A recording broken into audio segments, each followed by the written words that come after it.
importância de se acentuar o caráter multidimensional à atual cidadania, especialmente a cidadania social? E o que você quer dizer com isso? Eu acho que essa discussão, para mim, é, dentre essas que a gente está fazendo, certamente a que mais me interessa, né? A que eu acho que é mais interessante, mais rica, né?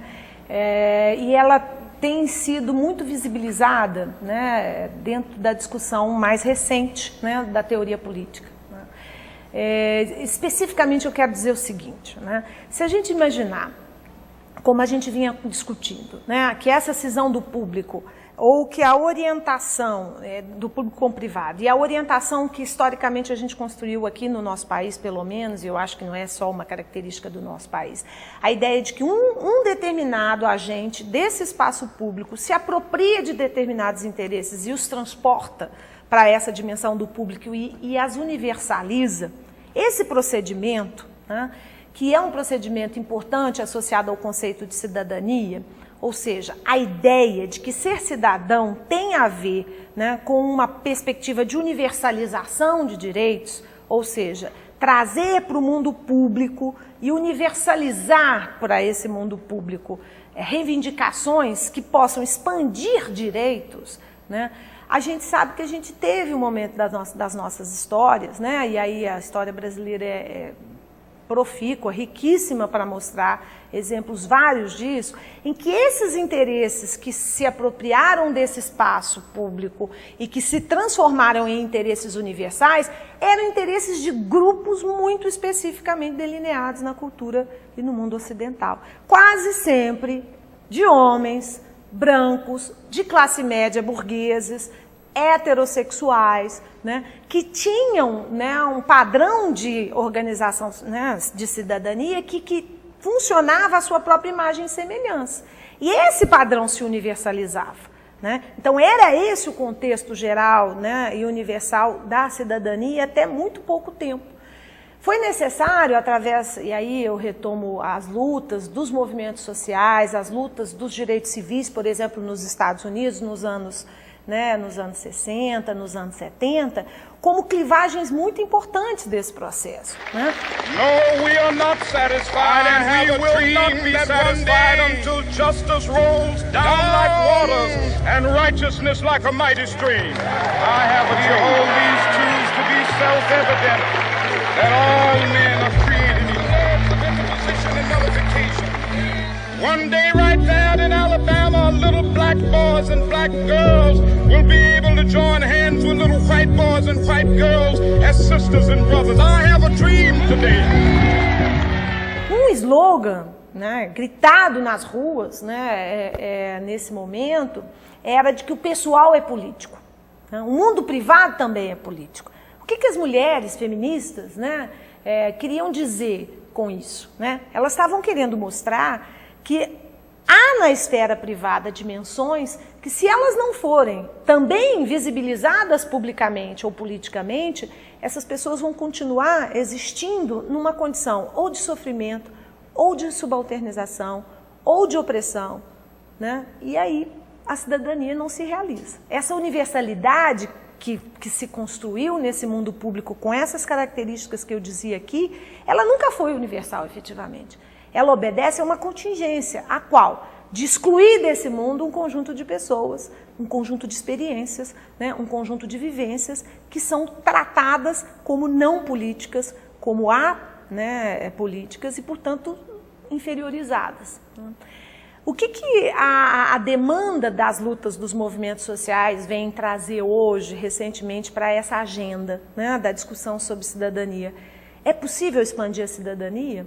É possível pensar, né, uma outra forma de construção de universalismo ou de universalidade de direitos que inclua mais do que exclua, né, que possa trazer para essa arena as crianças e os adolescentes que foram tratados eternamente como, né, tutelados pelo Estado, pelos pais, né, sem um protagonismo, sem uma visibilidade, as mulheres. Né? O ambiente privado no Brasil, e eu diria também em boa parte do mundo ocidental, supostamente a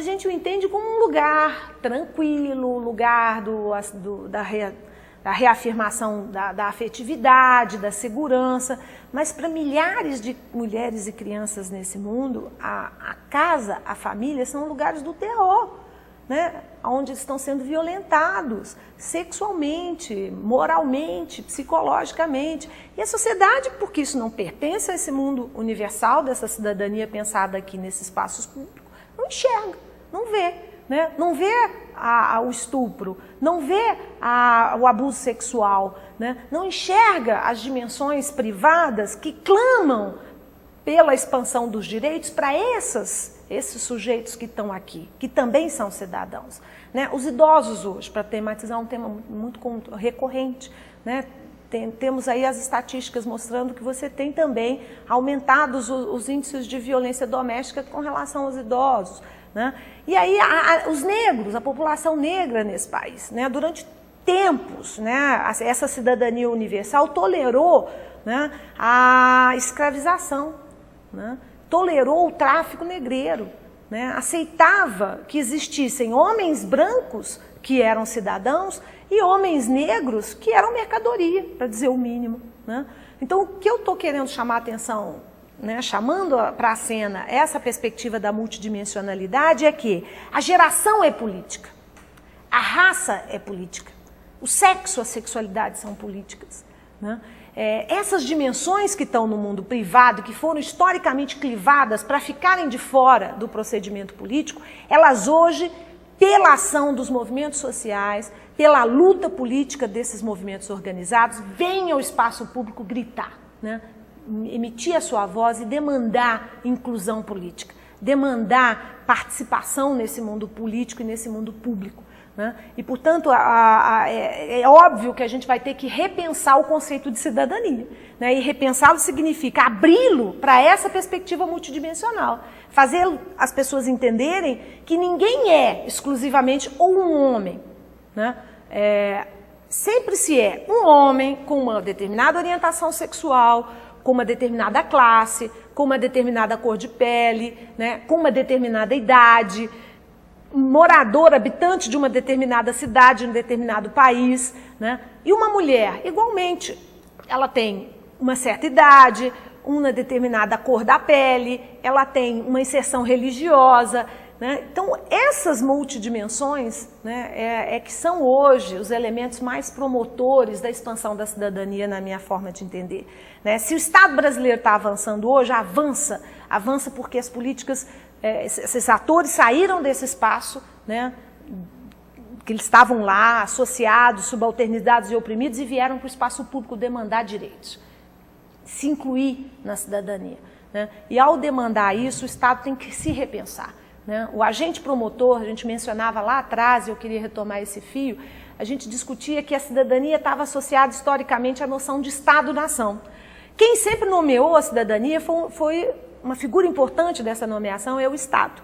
Então, se o Estado nomeava essa cidadania, que era muito mais exclusão do que universalidade, o que a gente está vendo acontecer hoje é que o Estado tem que se haver com esse pluralismo político, essa heterogeneidade no plano identitário, no contexto dessas demandas do privado que se desdobram, que se transbordam para o mundo público. E o que eu acho interessante é entender que a cidadania, portanto, hoje, de fato, vem reivindicar borrar essa fronteira do público e do privado, mas não vem reivindicar esse borramento a partir de uma perspectiva de uma elite dominante, mas justamente de uma expansão da cidadania, né? Da necessidade de você expandir esse conceito para que ele de fato possa, em alguma medida, pela incorporação dessas diferenças, se tornar mais universal. Né? E essa é uma lógica paradoxal mesmo, e eu acho que é um elemento claro, né? Claro, está aí, vivido, experimentado pela realidade contemporânea. Cada negro que for, mais um negro virá para lutar com sangue ou não, com uma canção, também sem luta, irmão, ouvi minha voz, oh yeah, lutar por nós, luta negra demais. Luta negra demais, é lutar pela paz, luta negra demais.